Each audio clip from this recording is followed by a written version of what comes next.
Ndichikutambirai zvekare pano padzirare 263 pano pachange ndichikuzivisai manews updates ezvinhu zviri kuitika munyika yedu yeZimbabwe. Kana uchiri munyowani pathis YouTube channel, kusubscribe mahara wotena on the notification bell so that pandinoramba richidzoka neamwe manews updates uchange uchigozvionera. Panapa uchange uchiona manews updates ezvinhu zviri kuitika munyika yedu yeZimbabwe. Saka ndatisubscribe, ndatilike this video, ndashare this video kuhama neshamwari. Zvinobatsira kuti veruzhinji vange vachiona this video. Vadikanisi kudzoka munozita mhuri yeZimbabwe ndinomhanya nema-updates ari kupisa munguva iyoyo anenge achitrenda munguva iyoyo. Ndine video rasekuru vabuda vachitaura zvavanga vachitaura. Toda kuti unzwe mashoko avataura. After wapedza kuona video rasekuru ivavo, usaskipe this video. Pane video rakabva kwatete Tilda. Credit this video kwatete Tilda. So video iroro richabata Zimbabwe yese pfungwa dzavo kuti unopawo advice kuti chii kuri murume iyeye. But zvisinei, ndambotanga ndakuisira video rasekuru ava vanga vachitaurawo zvavanga vachitaura pamusoro penyika yeZimbabwe. Let's read this video. Zvinongoda kufunga. Izvi zvatiri kuita varume zvinongoda kufunga. Nokuti zvinhu zvinenge zvatangwa zvakanaka zvozoramba. Saizvozvi zviri kuda kutoramba, asi zvinongoda kufunga. Munhu kana mawirirana zvamawirirana ita saizvozvo, haikona kukara kutonga iwo wakambotonga. Ipawo vamwe kana zvanetsa nokuti zvinongodawo kufunga. Idzo tinenge tawirirana tamari kana wadai tozodai. Iwo woramba hanzi uya aiwa zvakutondinakira ina handibve. Aiwa zvinongodawo kufunga. Izozo tiri kuda utungamiri wakasimba kwete utongi wakasimba. Zvemumajere omutakaura vedu wetagara mujere kwenguva refu tapfidza. Hatipui kana bailout unongozi uri kungotongwa uripo uri kungotongwa atapfidza vedu we. Tichabuda rini kumajere aya ko kuti udzawo makore atichatongwa tinosvikawo rini kona hama dzangu. Aiwa zviri kuda kuitwa izvi ngazvifambe varume tanzwa nejeri chokwadi. Musote twani machi zvatoa zvekutopapwanya majere todiko tibudewo mujeri vedu we. Izu tiri kutotaura nezvagezava kuti tiburitsewo mujeri vamwe wototi kwiriba kuramba. Imi uyu murume aifanirwa kuziva kuti tiri makomuredzi tese ongowiriranawo nesu. Tongoitawo zvatiri kutsvaga nezvatiri kuda zvongofamba pasina kurovana kana kutukana kana kuitirana zvisina basa. Kangobva kuya anogona. Ona zvinhu zvaramba chokwadi hazvaramba. Nyika yamira chokwadi haye zvino yanyatsomira. Zvitoro hakuchina zvakavhara yamira nyika. Motokari hapachina yamira nyika. Mari chaiyo pei hapachina yamira nyika. Asi munhu asingoti ndinofirapo. Imi unofirapo zvakaoma kudai wakomana tinenge tichiri vapenyu here. Ngatitezo takawirirana kusango wakomana. Tinongochinjana mwapinda zvinotorei. Mwatuya. Isu tiri kuda vanhu vakashinga vedu we. Onaika iye Next update ivideo rakabva kwatete Tilda. So doti tibatsirane kufunga zvatinofunga mcomment section, taura zvatofunga mcomment section kuti murume uyu unomupa advice yekuti chii after aona mukadzi wake achizvara. Zvisinei chirungu chakunyanya kuiswa munyika yedu yeZimbabwe. Ndatimbodzokirei kune zvenyakare zvakudhara zvekuti zvainzi kana munhu achizvara, munhu wechikadzi achizvara, murume anomira panze kwete kumira mulabor house. Doti muone video, wapedza kuona video tozvaonofika comment section inisahatirari ndafunga kukutizai. Tosangana zvekare munguva inotevera. Much love. Hello pa family secrets. Hello dete mamukase. Ndamuka hangu mamukase. Ndaidu yangu secret ndeye kuti ndakarambana nemudzimai wangu. Mushure kuti pandakaenda kuchipatara. Pamama kuita se? Pandakaenda kuchipatara ini pamuviri. Saka takasvikako achinga ada kunopedza zvona doctor vaimuponesa zvakanzi apinda mukati muone mudzimai wenyu achisununguka. Saka pataimu ndakapinda mukati ndasingazivi kuti ndo zvinoitika kana munhu achipona. Saka kubva musi wandakamuona achipona kusvika pari nhasi handisina kana mweya nemunhukadzi chose. Pozi zvinhu zvakabva zvangoita ndipinda ndakabva ndabva kukakusi kusema kubva kusvikana nhasi. Saka handizivi kuti zvingapera sei ende handei munhu andakamboudza kuti ndozvo ndakazorambira mukadzi. Saka makamuramba muchitichi? Ndakambomutsvagira tumwe tunyanya bosi kana kugara kwanda achiita naye mumbana handiri munhu wekuti ndasingasangane naye bosi ndaingosema zvinhu zvandakaona. Alright, chamakaona ichi chakakuitirai hora chaiyo chaiyo yokuti yowe kondo zvazviri? Tete zvinhu zvakaitwa ndizvo zvandakaona ipapo. Panopona munhu ndofunga munopaziva, so zvinobuda nezvinoitika panguva yacho zvichiitika ipapo ndozvinhu zvandakashamisika nazvo kuti ndozvinoitika naizvi. Ibva ndaona kuita kuti kuchiitika pazi sezvinhu zvandakanga ndamboona mulaife. Ndakabva nazokusema kubva papo nanhasi handina kana mweya nemunhukadzi. Chamwari usadaro iwe, amai vako unovasemere newewo wakaberekwa that way.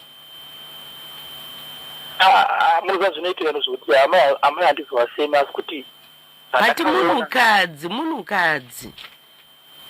ndozvazvakaita. Une hanzvadzi here iwe? Sezvo ndinadzo dzakati. Une mwanasikana here? Mwana akatoponwa ipapo, mwana mukomana. Ndochito mwana wangu. Angari wokutanga? Alright, hanzvadzi yako akazorambirwa zvawakarambira mumwoyo zvinofamba sei? Ipapo nanhasi mupfungwa mangu zvinotonetsa kuti kungozi kusema kuri kwega here kana kuti kana ndikatoona munhukadzi izvozvi zvandakana basa naye No. I think maybe you need to go for counseling. Sure, mukadzi aungamurambira izvozvo kuti wamuona achizvara ende zvawaona kukusemesa. Shamari, newe wakauya nenzira iyoyo. Ndechokwadi kuti newe wakauya nenzira iyoyo, saka utaura kuti usadaro usasvure ipapo ndotoda kuzozama kuti dai Mwari wagona kundiita. Mwari ngavakubatsire shamari, mukadzi usamudaro shamari. Ndakana ndakamboudza kuti ndozvaka zviri mufungwa nomwoyo mangu zvinondiye zvinhu zvandakaona ndozvakakodza problem. Yeah, maybe you need kubatsira. Zvane nguva yakareba zvakadii zvakaitika kana kuti mukadzi wakazomuramba after how long waona achizvara? Ndofunga ndakagara naye zvisvika zvekuma 3-4 months. Nekuti 4 months ndobva azoenda. So pani ndakukwanisa gore ne7 months now. Yeah, I think you need to go for therapy kana kuti unobatsirwa counseling chaiyo. And I think I've heard vamwe vanhu 2, vamwe varume 2 vakaita go through what you're going through. Asi vavana kuzoramba, but with the time vakazoita right. Shambara nti pakadaro ndopa mfanira kutokoshesa mukadzi wako. Paunotofanira kutoziva kuti hey vakadzi, is this what you go through kana muchizvara? Kwete kuti wakabva watosema ukaramba munhu. Patime ndakatopinda ndine mufaro wakanyanyisa. But problem yakaita ndeyekuti otherwise dai zvakaitika ndisina kuona. Ndasangana dambudziko nazvo ndofunga kuti dei akangozvara wozongowana pane mwana. But zvandakazoona. Yeah, maybe you need to go for counseling chairman. Uda kubatsirikana for counseling. Handizozviya zviti otherwise zvingangona kureruka bhozi nanhasi handina kana mweya nemunhukadzi kana ndikaona munhukadzi handabasa naye. Alright, ko mwana iyeye unomuda? Nhasi mwana ndinochengeta zvakanyanya. Ndotomuchengeta zvakanyanya mwana. Aiwa, besides kuchengeta, like unofila kuti unomuda here?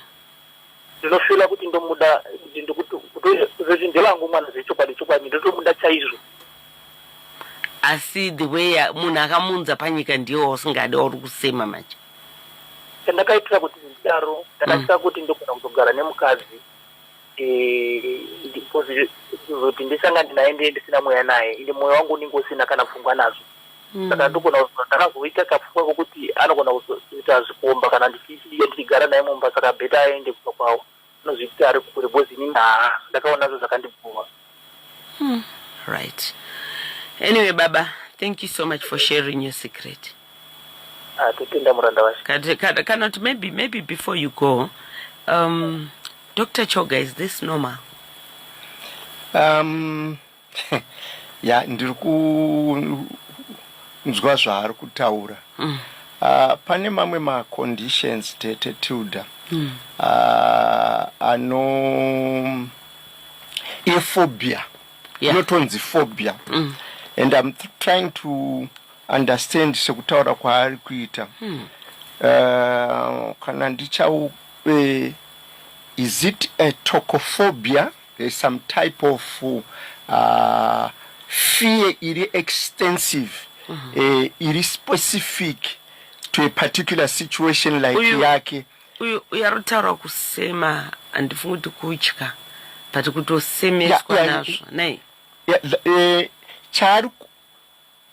yari kuti kusemeswa but is to do with fear, because pai hapana chandingati nini ndimbokubvunza naye baba ninichi chawakasema chaizvo unototi ndakasemeswa nechakati. If you are to identify it, chii?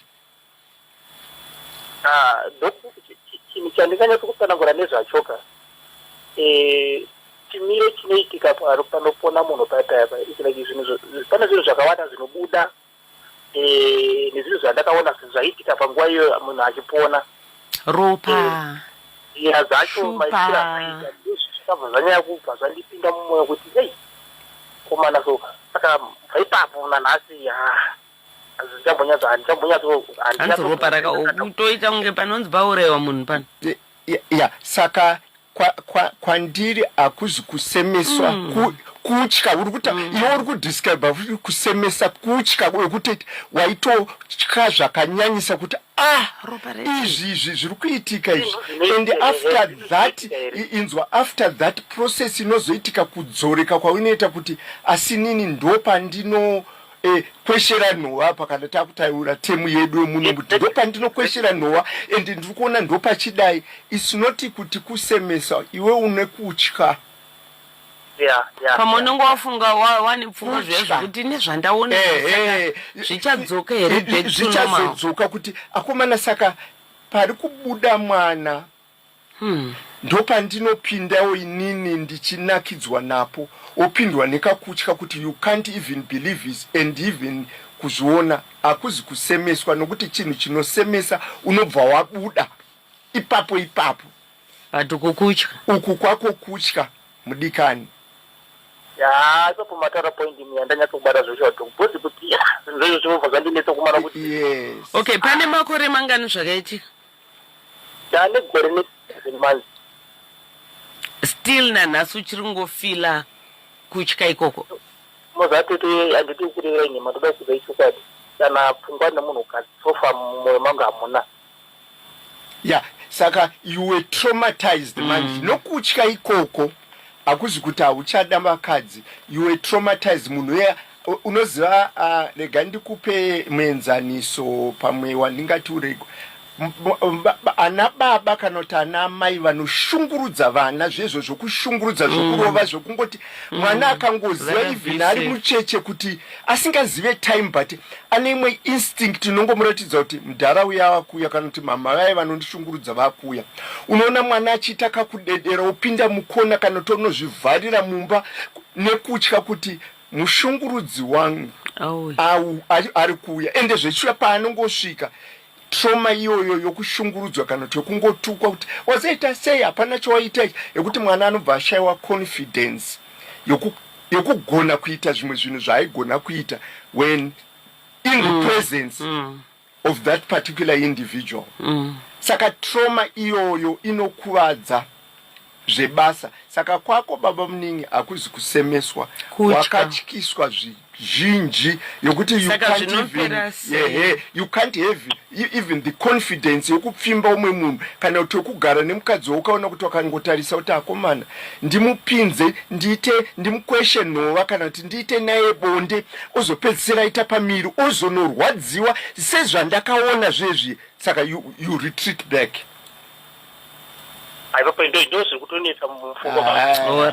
Saka akuzi kusemeswa muningi nakutya.